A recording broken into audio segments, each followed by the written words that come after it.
काही बोलायचंय का? हो. कालचं राहिलेलं. हो. श्री बघ, मी तुला म्हणाले होते ना, तू कालच बोलायचं. तू बस ना. ये बस. हो, काय काय झालंय? बस बस बस. हो.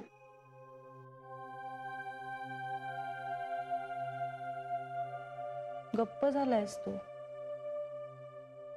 म्हणजे काहीतरी सिरियस आहे. तू माझा सायलेन्स सुद्धा ओळखतेस.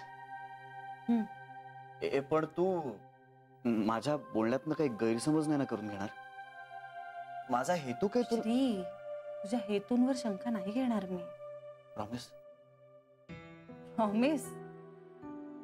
इतका घाबरतोस तू मला? तुला त्रास होईल या कल्पनेनं घाबरत होतो. मला त्रास नाही होणार श्री, बोल. म्हणजे असं होतं ना कधी कधी की आपण एखादी गोष्ट नाही सांगू शकत. तुला पटतंय ना? हा, म्हणजे लपवण्याचा काही हेतू नसतो आपला, फक्त परिस्थितीच अशी असते की आपण ते नाही सांगू शकत. असं होतं कधी कधी, माझंही झालंय. आणि त्याच्यात काही दुष्टपणा नसतो, नाईलाज असतो. म्हणजे तुला पटतंय? हा, पण मग त्याचं काय? म्हणजे ऍक्च्युली मला जे सांगायचंय ते महत्वाचं आहे. म्हणजे खरं तर मला सांगायचं नव्हतं, पण नंतर मलाच ते खूप ऑड वाटायला लागलं. म्हणजे ना, मला हे नीट ठरवता येत नव्हतं की तुला हे नंतर कळल्यानंतर तुला जास्त त्रास होईल का आधी कळल्यानंतर तुला जास्त त्रास होईल. पण मला आता असं वाटतंय की तू समजून घेशील, तू चिडणार नाहीस. म्हणजे बघ, लपवण्याचा खरंच काही हेतू नव्हता माझा, फक्त तुला त्रास होऊ नये इतकंच माझं. ऐक ना, मला ना खूप टेन्शन यायला लागलंय श्री. तू कशाबद्दल बोलतोयस? मी सांगतोय, मी तेच सांगतो. आणि माझं तुझ्यावर जीवापाड प्रेम आहे. हा. हो, पुढे काय श्री? मी फक्त तुला रिमाइंड करतोय. म्हणजे माझं, बाबांचं, पिंट्याचं सगळं मला माहितीये ना श्री, पुढे काय? आणि तुला धक्का वगैरे काही द्यायचा नाहीये. मला माहितीये ना तुला धक्के आवडतच नाहीत, त्यामुळे आता काय नंतर काय धक्का द्यायचाच नाहीये तुला. आणि ह्या विषयावर आपण आधी सुद्धा बोललोच आहोत. हे पिंट्याबद्दल आहे का काही?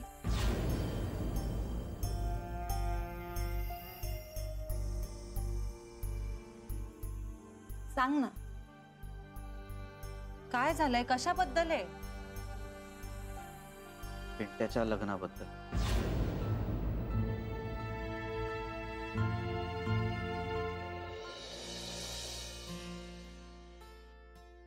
नीट ठेव.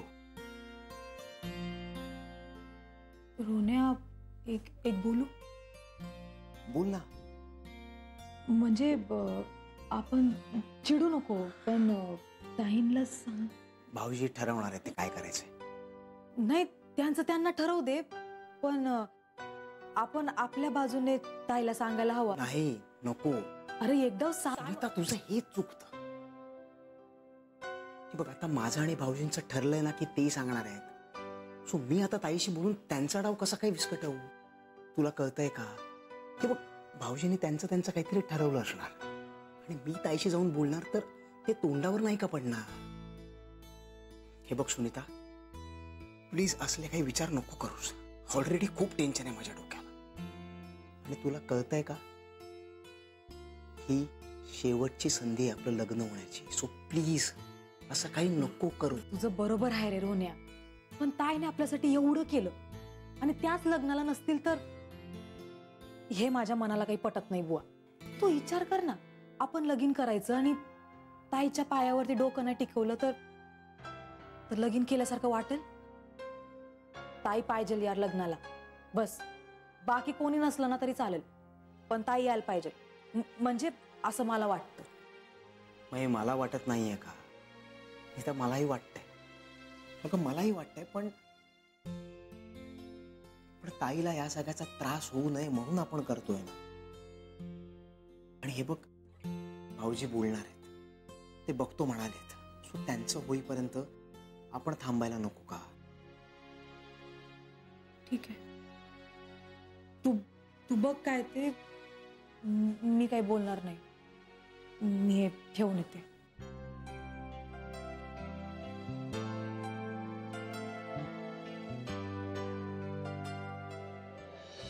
काय? पिंट्याचं लग्न?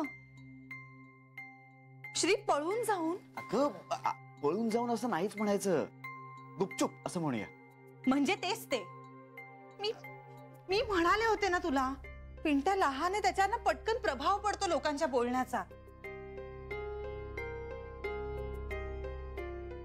बाबा तसे नाही आहेत ना, पण म्हणजे बाबांचा पाठिंबा आहे या लग्नाला.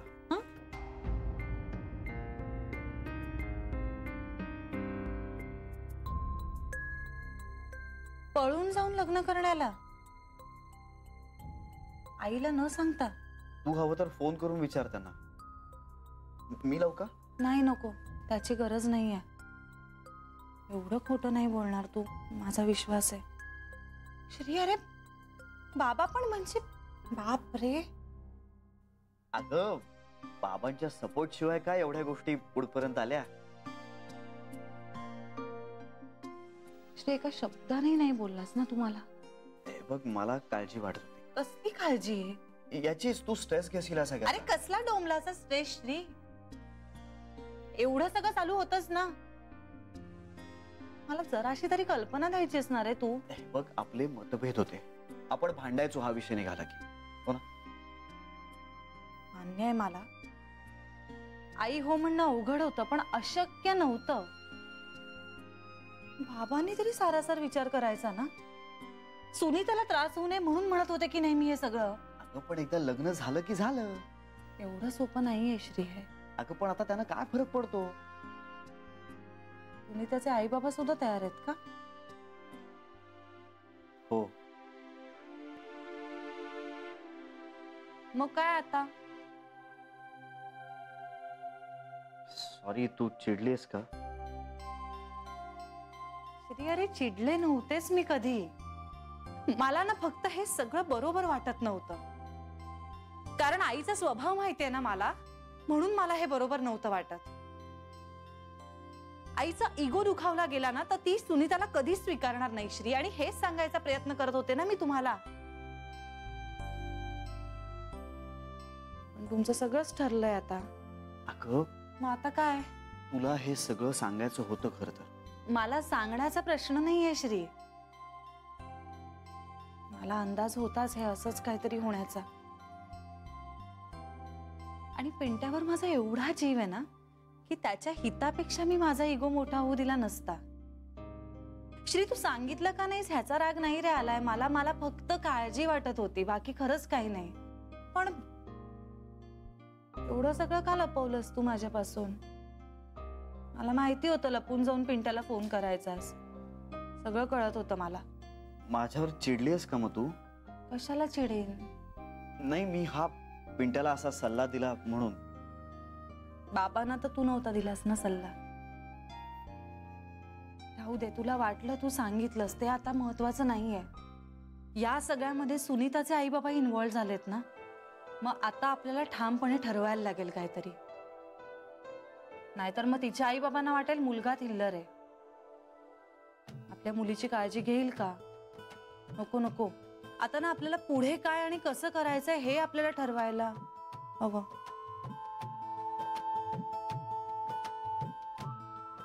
काय झालं? नाही, मला वाटली होतीस त्यापेक्षा जास्त स्ट्रॉंग निघालीस. आणि समंजस सुद्धा.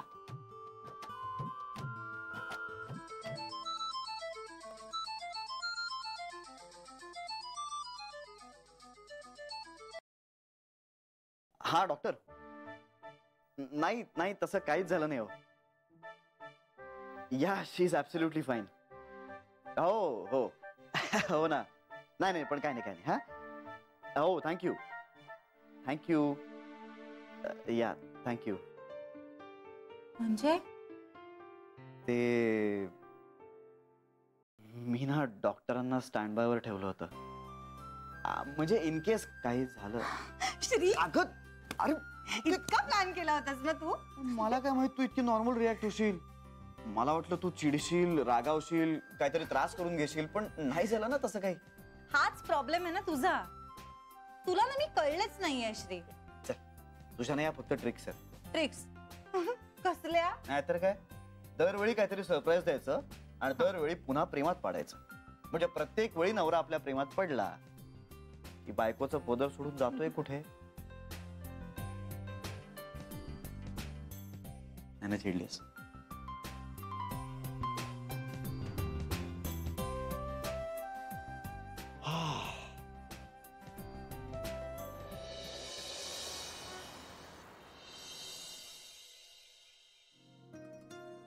होईल का सगळं पिंट्याच्या लग्नाच्या बाबतीत यांनी ठरवलंय तसं?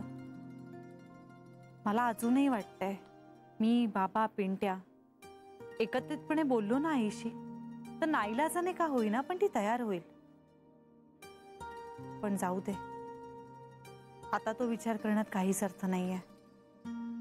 आता हातातून बाण सुटलेला आहे. नाही पण एकदा पिंट्याशी मात्र बोलायलाच हवं. त्याला भेटलं पाहिजे. लग्न होईल, संसार व्हायला पाहिजे आणि तोही सुखाचा. आई काय करेल ना नेम नाही.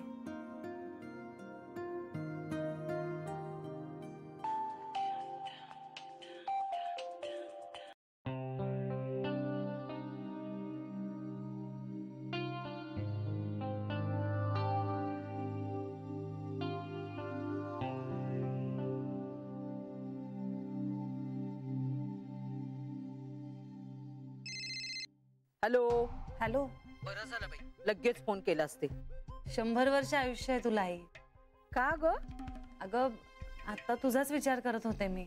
जानू, जानू जरा काम होतं ग. भेटशील? कसलं काम? मी बँकेत येऊ का ग तुझ्या? अगं काय झालंय? अगं फोनवर बोलण्यासारखं नाहीये. हा पण तरी. अगं भेटले की सांगते ना तुला. बँकेत नाही तर बँकेच्या बाहेर. बघ तू कुठे म्हणत असशील ना तिथे भेटते मी तुला. बरं मग आपण संध्याकाळी. नको नको, अगं संध्याकाळी नको. बँक बंद व्हायच्या आतच भेटूया, नाहीतर मग पुन्हा प्रॉब्लेम होईल. म्हणजे? अगं भेटल्यावर सांगते म्हणते ना मी तुला. बरं मग लंच मध्ये भेटूया आपण. हो भेटूया ना, पण कुठे, बँकेत की बँकेच्या बाहेर? मी कळवते तुला. बरं मग मी निघू का आता? अगं एवढं अर्जंट आहे का आई?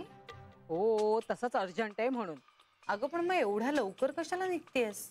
अगं हो, वाटेत जरा एक काम आहे, ते करेन आणि मग येईन मी तुझ्याकडे. कसलं काम? अगं दाखवते ना तुला आल्यावर. दाखवते म्हणजे? अगं असं काय करते, सगळं काय फोनवरच सांगू का तुला?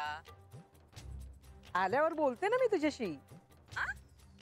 चल चल ठेवते. हा.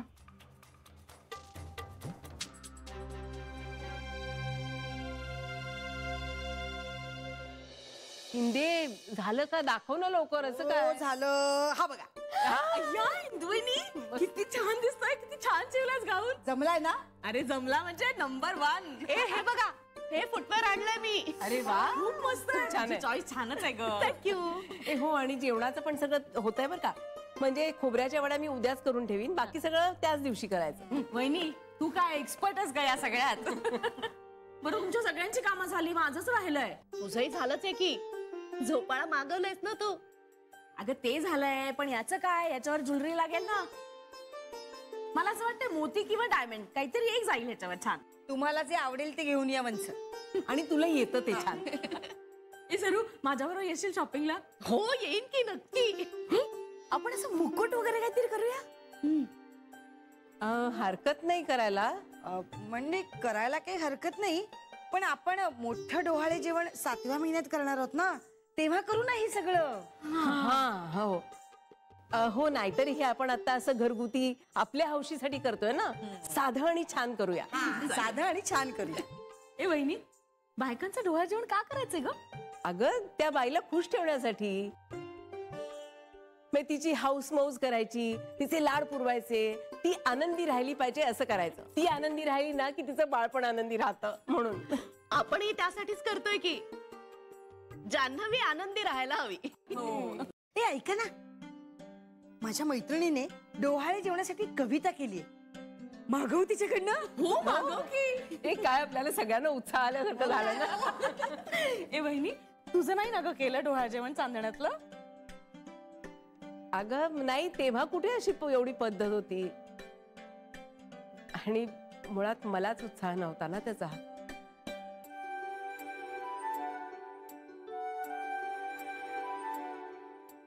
ए बास, आता जुने विषय काढायचे नाही. आता विषय फक्त आनंदाचे. ए हो, आता या घरात फक्त आणि फक्त आनंद असला पाहिजे. पण आपल्या घरात काही कार्यक्रम असला ना की ती जान्हवीची आई खोडा घालते. म्हणूनच त्यांना बोलवायचंही नाहीये आणि त्यांना हे कळूही द्यायचं नाहीये. आता मी कुणाचंही काहीही ऐकणार नाहीये. ए, आपण जान्हवीला ना खूप छान तयार करू. हा गाऊन घालू, चांदण्यात गाणी, कविता, खाणं पिणं, गप्पा गोष्टी, मज्जा करू. नुसतं अख्खं कुटुंब आनंदात वेळ घालवू. ए, विचार करून सुद्धा किती मज्जा वाटतेय ना. आम्हालाही. जान्हवीचं हे चांदण्यातलं डोहाळे जेवण लक्षात राहील असं झालं पाहिजे. मी तुझाच विचार करत होते आणि तुझा फोन आला बघ.